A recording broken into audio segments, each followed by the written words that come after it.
In this video, I'm going to show you how you can find more success in PvP and exactly why power, or combat power as I used to call it in Fallout Shelter Online, does not determine whether you win each battle or not. Keep in mind, if the enemy's power is higher than yours significantly, the probability of you winning that battle might still be fairly slim. This is why the purpose of this video is to help you find success in PvP in scenarios that don't favor you on the surface. But this will not guarantee you victory, and it could also apply conversely back onto you. Now that that's out of the way, let's get into it. Very often when I pillage for resources or participate in the combat zone, I notice that the enemy's power is higher than me. Even though that was the case, I was still able to come out ahead, and I believe there are a few factors which led to this, and those being power distribution, Dwellers' rarity, attachments, and team formations, such as positions and roles. Power distribution.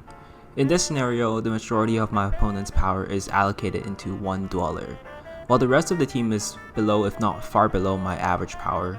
And when the battle begins, my team quickly decimated the weaker dwellers, which then basically the fight became a 5v1. Now my opponent's final dweller is still a threat given its high power, but in this case I had a healer that provided sustain for my team, while every blow the enemy takes brings me closer to victory. Dwellers' rarity. Now this one's fairly straightforward. In this scenario, the enemy's power is distributed quite evenly, and on paper it seems like they are stronger than me. But as the fight begins, you quickly realize that my dwellers are able to overpower them. And that is not only due to SSR characters having higher base stats than SR or R characters, but it is also because SSR characters has extra combat perks and more powerful combat perks, meaning it is always better to have an SSR character rather than an R or SR, unless the power gap is reasonably large. Attachments. There are obviously sets of attachment that works best on certain characters or a certain situation, but it really just comes down to personal preference and playstyles. For instance, many online suggest that Miniman's Last Stand is very suitable for Kate.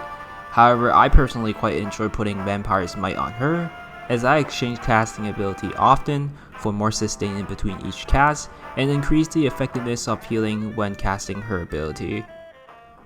And finally, position and roles. Now this one's also based on your personal preference as well, but note position is important as some characters have position targeting abilities such as Dogme or the Silver Shroud. Dogme's ability targets the furthest unit, which generally tends to be your damage dealer. So if you have multiple long range damage dealer, you can arrange your position in a way where your strongest dweller may survive. And you can do so just by simply arranging the position in your vault entrance. Another thing to keep in mind are roles. It is common for high rank players to run 2 or 3 damage dealer, 1 or no support at all, a tank, and a healer. But remember, it really comes down to personal preference and playstyle, so it is really up to you. But that's all from me today. I cover all things Fallout Shelter Online, so if you're interested, be sure to subscribe. Leave your thoughts in the comment section below. I generally reply to all of your comments. And with that, I'll see you in the next one. Later.